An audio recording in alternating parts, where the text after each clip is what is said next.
ಕನಿಷ್ಠ ಒಂದು ಈಗ 26 ವರ್ಷ ಆಯ್ತು. ನಾನು ಸಕ್ರಿಯ ಪತ್ರಕರ್ತನಾಗಿದ್ದಾಗಲೂ ಅದರ ನಂತರ ನೋಡ್ತಾ ಬಂದಿದ್ದೇನೆ.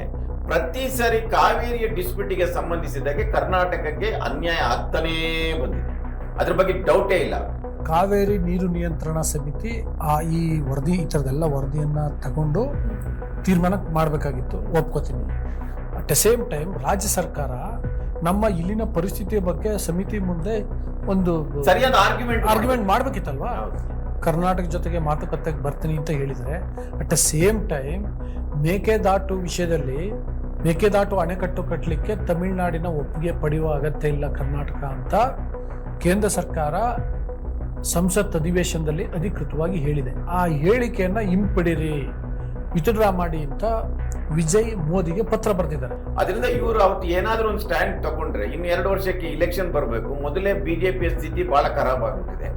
ಅದರಿಂದ ಇಂಥದ್ದೇನೋ ತಗೊಂಡ್ರೆ ಜನ ಮತ್ತೆ ಬಿಜೆಪಿಯನ್ನು ದೂರ ಮಾಡ್ತಾರೆ ಅನ್ನೋದಿದೆ. ಅದೊಂದು ಅಡ್ವಾಂಟೇಜ್. ಅದರಿಂದ ನನ್ನ ಪ್ರಕಾರ ಮುಖ್ಯಮಂತ್ರಿಗಳು ಇರಲಿ, ಇಲ್ಲದ್ರೆ ಕಾಂಗ್ರೆಸ್ ಪಕ್ಷ ಸರ್ಕಾರ ಪ್ರಧಾನಿ ಮಧ್ಯಸ್ಥಿಕೆ ವಹಿಸಬೇಕು ಅಂತ ಹೇಳ್ಬೋದು. ಇದು ಜೂನ್, ಜುಲೈ, ಆಗಸ್ಟ್, ಸೆಪ್ಟೆಂಬರ್ ಈ 4 ತಿಂಗಳ ಡಿಸ್ಪ್ಯೂಟ್. ಅದಕ್ಕಿಂತ ಸೆಪ್ಟೆಂಬರ್ ನಂತರ ನೀವು ಹುಡುಕಿದ್ರು ಕಾವೇರಿ ವಿವಾದ ಇರುವುದಿಲ್ಲ.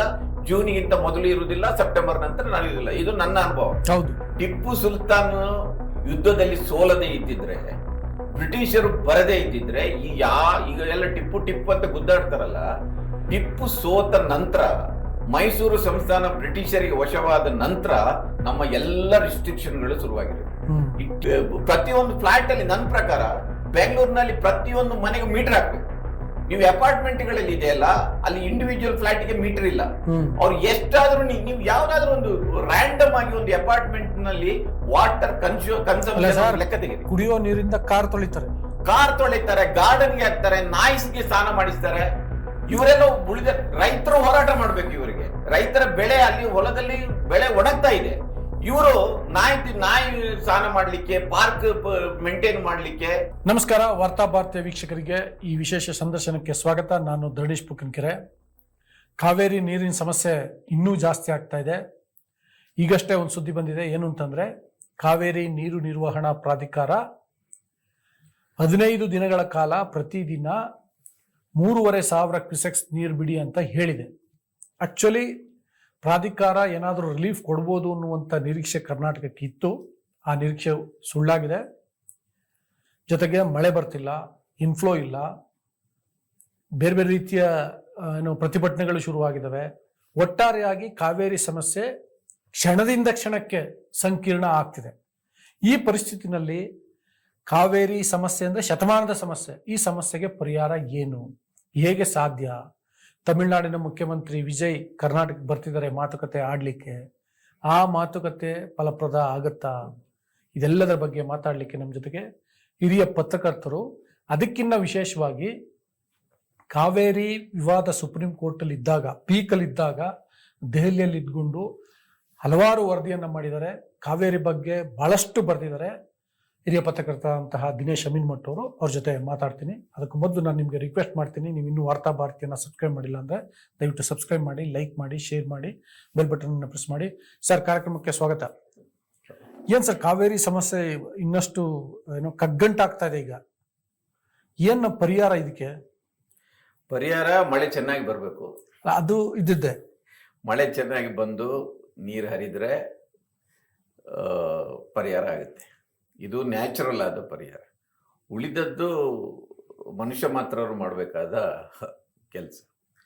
ಕಾವೇರಿ ಡಿಸ್ಪ್ಯೂಟ್ ಇಲ್ಲಿಯವರೆಗೆ ನೀವು ನೋಡ್ತಾ ಬಂದರೆ ಇದು 2 ಬಗೆಯ ಪರಿಹಾರ ಇದೆ ಇದಕ್ಕೆ. ಒಂದು ಕಾನೂನಿನ ಹೋರಾಟ, ಇನ್ನೊಂದು ರಾಜಕೀಯ ಸಂಧಾನಗಳು. ಇದು 2 ಇವತ್ತಿನವರೆಗಿನ ವಿವಾದವನ್ನು ನೀವು ಇತಿಹಾಸವನ್ನು ತೆಗೆದು ನೋಡಿದರೆ ಇದು ಒಟ್ಟೊಟ್ಟಿಗೆ ನಡೀಬೇಕಾಗಿರೋದು. ಕಾನೂನಿನ ಹೋರಾಟ ಒಂದು ಕಡೆ ನಡೀಬೇಕು, ಇನ್ನೊಂದು ಕಡೆ ರಾಜಕೀಯ ಸಂಧಾನಗಳು ನಡೀಬೇಕು. ಬಹುಶಃ ಸದ್ಯಕ್ಕೆ ರಾಜ್ಯ ಸರ್ಕಾರ 2 ಹಾದಿಯಲ್ಲಿದೆ ಅಂತ ತಿಳ್ಕೊಳ್ಬಹುದು. ಅಂದ್ರೆ ಒಂದು ಕಡೆ ಈಗ ಇವತ್ತು ನೀವು ಈಗಷ್ಟೇ ಹೇಳಿದ ಪ್ರಕಾರ ಕಾವೇರಿ ಮ್ಯಾನೇಜ್ಮೆಂಟ್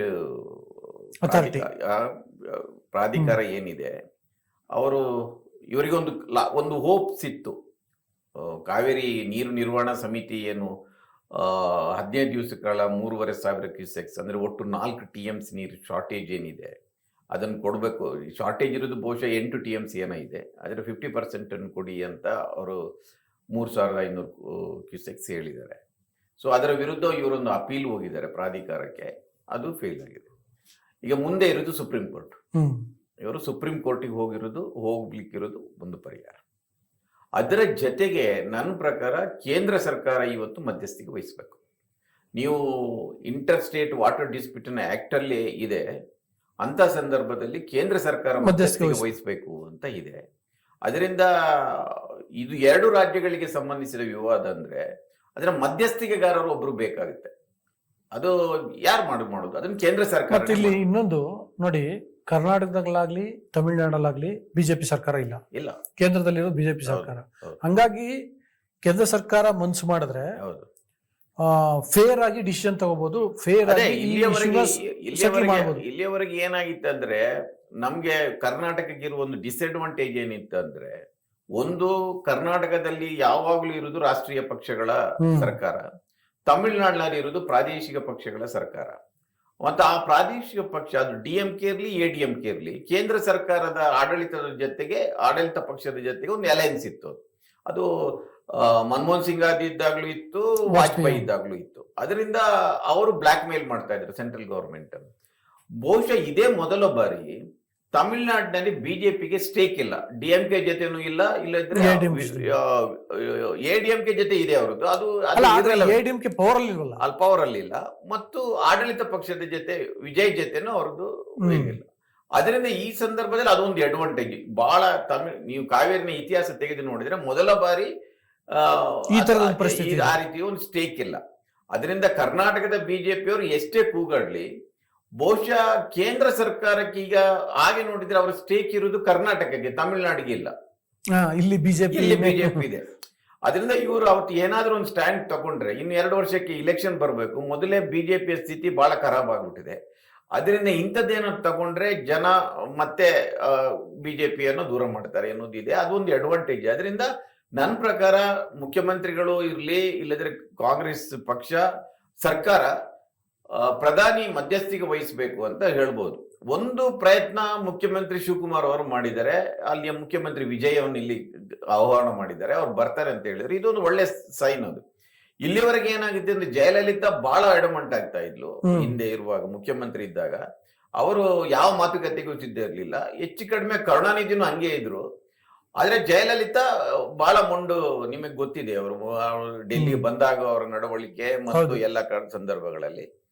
ವಿಜಯ್ ಸ್ವಲ್ಪ ಬೇರೆ ರೀತಿಯ ಅನ್ಲೈಕ್ ಒಂದು ಪಾಲಿಟಿಷಿಯನ್ ಆಗಿರೋದ್ರಿಂದ. ಇಲ್ಲ, ಬಟ್ ಆದ್ರೆ ವಿಜಯ್ ವಿಷಯದಲ್ಲಿ ಒಂದೇನಿದೆ ಗೊತ್ತಾ ನೋಡಿ, ಅವರು ಇಲ್ಲಿ ಕರ್ನಾಟಕ ಜೊತೆಗೆ ಮಾತುಕತೆಗೆ ಬರ್ತೀನಿ ಅಂತ ಹೇಳಿದರೆ, at the same time Mekedatu ವಿಷಯದಲ್ಲಿ ಮೇಕೆದಾಟು ಅಣೆಕಟ್ಟು ಕಟ್ಟಲಿಕ್ಕೆ ತಮಿಳುನಾಡಿನ ಒಪ್ಪಿಗೆ ಪಡೆಯುವ ಅಗತ್ಯ ಇಲ್ಲ ಕರ್ನಾಟಕ ಅಂತ ಕೇಂದ್ರ ಸರ್ಕಾರ ಸಂಸತ್ ಅಧಿವೇಶನದಲ್ಲಿ ಅಧಿಕೃತವಾಗಿ ಹೇಳಿದೆ. ಆ ಹೇಳಿಕೆಯನ್ನ ಹಿಂಪಡಿರಿ, ವಿತ್ಡ್ರಾ ಮಾಡಿ ಅಂತ ವಿಜಯ್ ಮೋದಿಗೆ ಪತ್ರ ಬರೆದಿದ್ದಾರೆ. ನೋಡಿ, ಅಲ್ಲಿ ಮೇಕೆದಾಟು ವಿಷಯ ಆ ಸ್ಟ್ಯಾಂಡು, ಇಲ್ಲಿ ಕರ್ನಾಟಕಕ್ಕೆ ಮಾತಾಡಕ್ ಬರ್ತಾರೆ ಅಂತಂದ್ರೆ, ಈಗ ವಿಜಯ್ ಸ್ಥಾನದಲ್ಲಿ ಯಾರೇ ಮುಖ್ಯಮಂತ್ರಿ ಆಗಿದ್ರು ಅವ್ರು ಅದನ್ನೇ ಮಾಡ್ತಾರೆ. ಅವರು ಮೇಕೆದಾಟುಗೆ ಏನು ಇಡೀ ತಮಿಳುನಾಡಿನ ಸಪೋರ್ಟ್ ಇಲ್ಲ ಅಲ್ವಾ. ಸೊ ಒಬ್ಬ ಮುಖ್ಯಮಂತ್ರಿಯಾಗಿ ಮೇಕೆದಾಟು ಮಾಡ್ಕೊಳ್ಳಿ ಅಂತ ಹೇಳಲಿಕ್ಕೆ ಆಗುದಿಲ್ಲ. ಸೊ ಅವರು ವಿರೋಧ ಮಾಡಲೇಬೇಕು. ವಿರೋಧ ಮಾಡದಿದ್ರೆ ಅಲ್ಲಿಯ ವಿರೋಧ ಪಕ್ಷಗಳು ಅವರು ಗುತ್ತಿಗಡಿತಾರೆ. ಅದರಿಂದ ಅದರಲ್ಲಿ ಆಶ್ಚರ್ಯ ಏನಿಲ್ಲ, ಅವ್ರು ಮಾಡ್ಲೇಬೇಕದು. ಇಲ್ಲಿ ಅಡ್ವಾಂಟೇಜ್ ಏನಂದ್ರೆ, ನೋಡಿ ನೀವೇ ಹೇಳಿದಾಗೆ ಸಂಸತ್ತಿನಲ್ಲಿ ಮೇಕೆದಾಟು ಪರವಾಗಿ ಸರ್ಕಾರ ತೀರ್ಮಾನ ಕೈಗೊಂಡಿದೆ ಅಂದ್ರೆ ಬಿಜೆಪಿಗೆ ಕರ್ನಾಟಕದ ಸ್ಟೇಕ್ ಇದೆ, ಅದನ್ನು ಮಾಡಬೇಕು. ಇಲ್ಲದ್ರೆ ಅದೊಂದು ಸರ್ಪ್ರೈಸಿಂಗ್. ಅದು ಹೌದು. ಒಂದು ಕೇಂದ್ರ ಸರ್ಕಾರ ಮೇಕೆದಾಟು ಯೋಜನೆಗೆ ಅದು ಕೇಂದ್ರ ಸರ್ಕಾರದ ಅನುಮತಿ ಅಗತ್ಯ ಇಲ್ಲ ಅಂತ ಹೇಳಿರುವುದಿದೆಯಲ್ಲ, ಅದು ಬಹಳ ಪಾಸಿಟಿವ್ ಆದ ಒಂದು ನಿಲುವು ಅದು. ಅದರಿಂದ ವಿಜಯ್ ಅದರಲ್ಲಿ ಮಾಡಿದ್ರಲ್ಲಿ, ಈಗ ನಾಳೆ ಅವರು ಕರ್ನಾಟಕಕ್ಕೆ ಬಂದ್ರು, ಅವ್ರು ಬಂದು ಆಯ್ತು ನಮ್ಮಲ್ಲಿ ಬೇಕಾದಷ್ಟು ನೀರಿದೆ, ನೀವು ನೀರು ನಿಲ್ಲಿಸಿಬಿಡಿ ಅಂತ ಹೇಳುವುದಿಲ್ಲ, ಆಯ್ತಾ. ಅವರು ಕೂಡ ಪೊಲಿಟಿಷಿಯನ್ ಆಗ್ತಾ ಇದ್ದಾರೆ. ಈಗ ಅವರು ಇಲ್ಲಿ ಬಂದು ಹೋದ ನಂತರ ಅವ್ರು ಹೇಳ್ಬೋದು, ಹೇಳ್ತಾರೆ ಇಲ್ಲೋ ಗೊತ್ತಿಲ್ಲ, ಅಲ್ಲಿ ಬೇಕಾದಷ್ಟು ನೀರಿದೆ, ನಾನು ಹೋಗಿ ನೋಡಿ ಬಂದಿದ್ದೇನೆ, ಅವ್ರು ನೀರು ಬಿಡ್ಲಿ ಅಂತ ಹೇಳಿದ್ರೆ ಏನ್ ಮಾಡ್ತೀರಿ ನೀವು? ಈಗ ಅವ್ರಿಗೇನು, ನಮ್ಮ ಪ್ರಯತ್ನ ಮಾಡಿದ್ದೇವೆ, ನಾವೇ ಅಲ್ಲಿ ಹೋಗಿದ್ದೇವೆ, ನಾವು ಈಗ ಅವ್ರು ಬಂದ್ರೆ ಅವ್ರಿಗೆ ಹೆಲಿಕಾಪ್ಟರ್ ಎಲ್ಲ ಕೊಡ್ತೇವೆ, ಅದನ್ನೆಲ್ಲ ಜಲಾನಯನ ಪ್ರದೇಶ ಅವರೇ ವೀಕ್ಷಣೆ ಮಾಡ್ಲಿ ಅಂತೆಲ್ಲ ಇವ್ರಿಗೆ ಹೇಳಿದ್ದಾರೆ. ಫೈನ್. ಅವ್ರು ಹೋಗಿ ಅದನ್ನ ಹಂಗೆ ಹೇಳ್ತಾರಪ್ಪ, ಬೇಕಾದಷ್ಟು ನೀರಿದೆ ಅಲ್ಲಿ, ಇವರು ಹೇಳುವಷ್ಟು ಕೊರತೆ ಏನಿಲ್ಲ, ಅದರಿಂದ ಅವ್ರನ್ನ ಕರೆಯೋದು ಕೂಡ ರಿಸ್ಕಿ ಅದು ನನ್ನ ಪ್ರಕಾರ. ಅದರಿಂದ ಅವರು ಅವರ ಪಾಲಿಟಿಕ್ಸ್ ಮಾಡ್ತಾ ಇದ್ದಾರೆ, ನಾವು ನಮ್ಮ ಪಾಲಿಟಿಕ್ಸ್ ಮಾಡಬೇಕು. ಒಂದು ಕಡೆ ಈಗ ನೆಕ್ಸ್ಟ್ ಸುಪ್ರೀಂ ಕೋರ್ಟಿಗೆ ಹೋಗ್ಬೇಕು. ಸಾಮಾನ್ಯವಾಗಿ ಏನಾಗುತ್ತೆ ಅಂದ್ರೆ, ಹಿಂದೆ ಎಲ್ಲ ನಡೆದಿದೆ ಅದು, ಕೇಂದ್ರ ಸರ್ಕಾರಕ್ಕೆ ಮನವಿ ಕೊಟ್ಟಾಗ ಅವರು ಒಂದು ಇಂಡಿಪೆಂಡೆಂಟ್ ಜಲ ತಜ್ಞರು, ನೀರಾವರಿ ತಜ್ಞರು ಒಂದು ಟೀಮ್ ಅನ್ನು ಕಳಿಸ್ತಾರೆ. ಟೀಮ್ ಅನ್ನು ಕಳಿಸಿ ಅವರು ಜಲಾನಯನ ಪ್ರದೇಶಕ್ಕೆ ವಿಸಿಟ್ ಮಾಡಿ ಇಲ್ಲಿ ಎಷ್ಟು ನೀರಿದೆ ಏನು ಎಂತ ಕತೆ ತಿಳ್ಕೊಂಡು ಅವರೊಂದು ರಿಪೋರ್ಟ್ ಕೊಡ್ತಾರೆ. ಆ ರಿಪೋರ್ಟ್ ಕೊಟ್ಟ ನಂತರ ನಿಮ್ಮ ಪ್ರಾಧಿಕಾರ ಕೊಟ್ಟ ಏನು 15,000 ಕ್ಯೂಸೆಕ್ಸ್ ಅದು ಕಡಿಮೆ ಆದ್ರೂ ಆಗ್ಬೋದು, ನನ್ನ ಪ್ರಕಾರ ಹೆಚ್ಚಾಗೋದಿಲ್ಲ. ಅದರಿಂದ ಈಗ ಮುಖ್ಯಮಂತ್ರಿಗಳ ಎದುರಿಗೆ ಇನ್ನೊಂದು ಆಪ್ಷನ್ ಅಂದ್ರೆ, ಇವರು ಕಾನೂನಿನ ಹೋರಾಟದ ಜೊತೆಗೆ ಪ್ರಧಾನಮಂತ್ರಿಗೆ ಪತ್ರ ಬರೆದು ನೀವು ಮಧ್ಯಸ್ಥಿಕೆ ವಹಿಸಬೇಕು ಅಂತ ರಿಕ್ವೆಸ್ಟ್ ಮಾಡ್ಬೇಕು. ಅವ್ರನ್ನ ಇನ್ವಾಲ್ವ್ ಮಾಡ್ಬೇಕು, ಬೇರೆ ಏನಿಲ್ಲ. ಅವ್ರು ಇನ್ವಾಲ್ವ್ ಮಾಡೋದ್ರಿಂದ ಏನಾಗುತ್ತೆ ಅಂದ್ರೆ, ಪೊಲಿಟಿಕಲಿ ಇವರಿಗೊಂದು ಅಡ್ವಾಂಟೇಜ್ ಇದೆ. ಇಲ್ಲಿ ಬಿಜೆಪಿ ಅವರು ಮಾತಾಡೋದು ಕಡಿಮೆ ಆಗಿದ್ದಾಗ, ಈಗ ಪ್ರಧಾನಮಂತ್ರಿಗಳ ಇಂಟರ್ವ್ಯೂನ ಆದ್ರೆ, ಕೇಂದ್ರ ಸರ್ಕಾರ ಇಂಟರ್ವ್ಯೂನ ಆದ್ರೆ, ಆಗ ಅವರ ಜವಾಬ್ದಾರಿನೇ ಇರುತ್ತೆ ಅಲ್ವಾ. ನಾಳೆ ಹೆಚ್ಚು ಕಡಿಮೆ ನೋಡಿ ಕೇಂದ್ರ ಸರ್ಕಾರ ಕೂಡ ನಮ್ಮ ನೆರವಿಗೆ ಬರ್ತಾ ಇಲ್ಲ, ನಾಳೆ ಕಾಂಗ್ರೆಸ್ ಸರ್ಕಾರ ಹೇಳುತ್ತೆ, ಪಕ್ಷ ಹೇಳುತ್ತೆ, ಅದು ಪೊಲಿಟಿಕ್ಸ್. ಅದರಿಂದ ಇದರಲ್ಲಿ ಒಂದು ಕಡೆ ರಾಜಕೀಯ ಸಂಧಾನಗಳು, ರಾಜಕೀಯ ಈ ಪ್ರಯತ್ನಗಳು ನಡೆಯಬೇಕು, ಇನ್ನೊಂದು ಕಡೆ ಕಾನೂನಿನ ಹೋರಾಟಗಳು ನಡೆಯಬೇಕು. ಅದು ಒಂದೇ ಪರಿಹಾರ. ನಮ್ಮ ಕಾರ್ಯಕ್ರಮಗಳನ್ನ ನೀವು ನೋಡ್ತಾ ಇದ್ರೆ ನಮ್ಮ ಚಾನೆಲ್ ಅನ್ನ ಸಬ್ಸ್ಕ್ರೈಬ್ ಮಾಡಿ, ಪಕ್ಕದ ಬೆಲ್ ಐಕನ್ ಒತ್ತಿ ನಮ್ಮನ್ನ ಬೆಂಬಲಿಸಿ.